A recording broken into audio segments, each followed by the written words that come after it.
राधे राधे। शर्मा जी की कहानी चैनल पर आप सबका हार्दिक हार्दिक स्वागत, अभिनंदन। आज मैं आपको भगवान शंकर के 12वें ज्योतिर्लिंग घुश्मेश्वर ज्योतिर्लिंग की कहानी सुना रही हूँ। कैसे ज्योतिर्लिंग का प्रादुर्भाव हुआ, कैसे वो वहां स्थित हुए, उनकी महिमा क्या है और कैसे वो घुश्मेश्वर के नाम से प्रसिद्ध हुए और कैसे उन्होंने एक मरे हुए पुत्र को जीवित किया। तो जो भी इस कथा को सुनता है उसके सभी पाप नष्ट हो जाते हैं और परम सुख शांति की प्राप्ति होती है। तो एक बार की बात है, दक्षिण दिशा के अंदर एक देवगिरी नाम का बहुत ही सुंदर अलौकिक अद्भुत पर्वत था। उस पर्वत के पास ही सुधर्मा नाम के एक ब्राह्मण रहते थे। वो बड़े विद्वान थे, तपस्वी थे, बहुत दान पुण्य भी करते थे और हमेशा भगवान शंकर की पूजा करते थे, अतिथियों का सम्मान करते थे। उनकी पत्नी का नाम था सुदेहा। वो भी बड़ी शिव भक्त थी, कभी भी अपने द्वार से किसी भी अतिथि को खाली नहीं लौटाती थी। दिन रात शिव की भक्ति में लीन रहती थी और अपने पति की सेवा करती थी। लेकिन दुर्भाग्य ये था, उनके कोई संतान नहीं थी। लेकिन उस ब्राह्मण को तो कोई फर्क नहीं पड़ा। लेकिन नारियों की आदत होती है, उन्हें दूसरी औरतें ताने भी मार देती हैं, फिर उनका मन दुखी हो जाता है। तो सुदेहा थी, उसको आसपास की औरतें जो है वो बांझ कहती थी, इसलिए वो बड़ी परेशान रहती थी। उसने अपने पति से प्रार्थना की कि कोई ऐसा उपाय करो कि हमारे घर पुत्र हो जाए। लेकिन ब्राह्मण बेचारा क्या करता, जब उसने ज्यादा जिद की तो बहुत सारे दूसरे ब्राह्मणों से पूछकर उपाय भी किए, लेकिन कुछ परिणाम नहीं निकला। अंत में सुदेहा ने क्या किया, बड़ी ही जिद करके अपने पति का विवाह अपनी छोटी बहन घुश्मा से करवा दिया।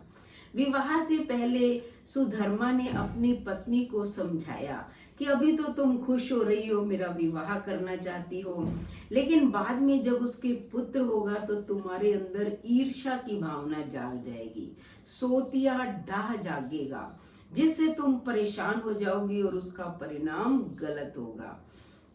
लेकिन सुदेहा ने वचन दिया कि आप जो है विवाह कर लो, मैं ऐसा कुछ नहीं करूंगी। विवाह हो गया। अब घुश्मा थी, वो भी भगवान शिव की परम भक्त थी। उसका प्रतिदिन का नियम था, वह 101 पार्थिव ज्योतिर्लिंग बनाती थी, उनकी पूजा अर्चना करती थी और फिर पास के ही तालाब में उनका विसर्जन कर देती थी। अपने पति और अपनी बड़ी बहन की खूब सेवा करती थी। भोले बाबा प्रसन्न हुए और उसके एक सुंदर गुणवान पुत्र हुआ। अब जैसे ही पुत्र हुआ उसका सम्मान बढ़ गया और सुदेहा के अंदर ईर्ष्या की भावना जाग उठी। वह अब उससे जलने लगी। धीरे धीरे पुत्र बड़ा हो गया, उसका विवाह हो गया, उसकी पत्नी आ गई। अब जब पत्नी को पता चला कि मेरी असली सास तो घुश्मा है, तो वो उसकी ज्यादा सेवा करने लगी। अब जो सुदेहा थी उसके मन के अंदर ईर्ष्या की भावना तो पहले से थी, अब वो और ज्यादा जो है व्यथित हो गई और एक दिन उसने सोए हुए पुत्र के टुकड़े टुकड़े कर दिए और एक पोटली में बांधकर जिस तालाब के अंदर घुश्मा शिवलिंग का विसर्जन करने जाती थी उसी में वो टुकड़े डाल दिए और आकर घर में सो गई। उसने काम बहुत जल्दी किया था, सुबह प्रातःकालीन सूर्योदय से पहले उठकर आकर वो सो गई। उसके बाद जो है उसके पति की नींद खुली और छोटी बहन जो है वो घुश्मा भी जागी। उसके पति और घुश्मा दोनों अपने अपने कार्य में लग गए, यानी कि भगवान की पूजा अर्चना करने लग गए। अब जैसे ही उनकी पुत्र वधू उठी, अपने पति को उसने नहीं देखा और जो बिस्तर पर खून ही खून था, शरीर के कुछ टुकड़े भी पड़े हुए थे, वो रोने लगी, चिल्लाने लगी। घुश्मा के पास आई कि मेरा पति कहाँ गया, आपका बेटा कहाँ गया, आप आकर देखिए। लेकिन घुश्मा तो शिव भक्त थी, उस पर कोई प्रभाव नहीं पड़ा, ना ही सुधर्मा पर कोई प्रभाव पड़ा। वो अपने शिवलिंग की पूजा में लगे रहे और जब उनकी पूजा अच्छे से हो गई, दोपहर का समय हो गया, तब जो है घुश्मा ने जाकर अपने बेटे के कमरे में देखा क्या देखती है कि बिस्तर पर खून ही खून है, कुछ टुकड़े भी हैं, लेकिन उसने भगवान शंकर से प्रार्थना की कि प्रभु ये पुत्र आपने ही दिया था और आप ही इसकी रक्षा करेंगे। उसके मन में कुछ भी दुख नहीं हुआ। सुदेहा तो बड़ी प्रसन्न थी क्योंकि उसने अपने मार्ग का कांटा निकाल दिया था, क्योंकि पुत्र के कारण ही जो है उसकी कद्र कम हो गई थी। अब दोपहर की जब पूजा खत्म हुई, उसने वैसे ही अपने पार्थिव शिवलिंगों को लिया और तालाब में विसर्जन करने चली गई। जब उसने विसर्जन किया तो भोले बाबा से प्रार्थना की कि मेरे पुत्र का दर्शन करवाइए प्रभु, बहुत दिन हो गए दर्शन नहीं किए। तो उसने देखा कि तालाब के किनारे ही उसका बेटा चला आ रहा है। वो बड़ी प्रसन्न हुई। इतने में ही भगवान शंकर ने उसे दर्शन दे दिए और कहा कि घूष्मा, तुम्हारी बहन ने सोतिया ढा के कारण, अपना सम्मान कम होने के कारण तुम्हारे पुत्र की हत्या की है। अब मैं उसे मार डालूंगा। लेकिन घूष्मा ने कहा कि नहीं प्रभु, आप तो आशुतोष हैं, सब पर कृपा करते हैं, आपके दर्शन मात्र से सबका कल्याण हो जाता है। आप मेरी बड़ी बहन सुदेहा को क्षमा कर दीजिए। भगवान भोले बाबा ने कहा कि घूष्मा, तुम बहुत सरल हृदय वाली हो। उसने तुम्हारा इतना बड़ा अपकार किया और तुम उस पर ही दया दिखा रही हो, उसका उपकार करना चाहती हो। वो तो मारने के योग्य है। उसने कहा नहीं प्रभु, उसको प्राण दान दे दीजिए।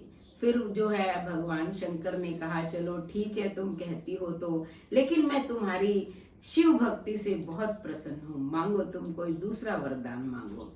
तब घूष्मा ने कहा कि हे प्रभु, आप जन कल्याण के लिए यहीं स्थिर हो जाओ और आपकी जो प्रसिद्धि है वो मेरे नाम के साथ ही होनी चाहिए, ताकि हम भी आपकी पूजा अर्चना आपकी साक्षात रूप की कर सके। तब भोले बाबा प्रसन्न हो गए और वहीं जो है घूष्मेश्वर ज्योतिर्लिंग के नाम से प्रसिद्ध हो गए। और उन्होंने घूष्मा से कहा कि मैं तुम्हारे नाम से ही जाना जाऊंगा और ये तालाब जहां तुम रोज 101 पार्थिव शिवलिंग का विसर्जन करती थी, ये शिवालय के नाम से जाना जाएगा। और तुम्हारी 101 पीढ़ियों में जितने भी पुत्र होंगे सब शिव भक्त होंगे, सुंदर होंगे, योग्य होंगे, सत चरित्र वाले होंगे। घूष्मा बहुत प्रसन्न हुई, भगवान उसमें समा गए। और जब यानी कि सुदेहा को पता चला तो वो भी दौड़ी दौड़ी आई, सुधर्मा भी आ गए। अब जो है सुदेहा ने अपनी बहन और सुधर्मा से माफी मांगी क्योंकि पुत्र को जीवित उसने देख लिया था। लेकिन जो है घूष्मा ने कहा कि कोई बात नहीं, मनुष्य का स्वभाव है, ईर्ष्यावश जो है ऐसा कार्य तुमने किया है, लेकिन अब मत करना। अब वो तीनों जो है वहीं शिव की भक्ति करने लगे और शिवालय में आने लगे और उन्होंने 101 बार जो है उस ज्योतिर्लिंग की प्रदक्षिणा की। तो जो भी इस ज्योतिर्लिंग के दर्शन करता है या इस कथा को सुनता है तो उसके सब पाप स्वयं ही नष्ट हो जाते हैं और जीवन में परम शांति का अनुभव होता है। तो आप भी सुनिए, हो सके तो ज्योतिर्लिंग के दर्शन करने जाइए। उसके बाद चैनल को सब्सक्राइब करें, लाइक और शेयर करें, कमेंट करें और बेल आइकन के बटन को दबाएं ताकि ऐसी ही धार्मिक वीडियो का नोटिफिकेशन सबसे पहले आपको मिले। धन्यवाद।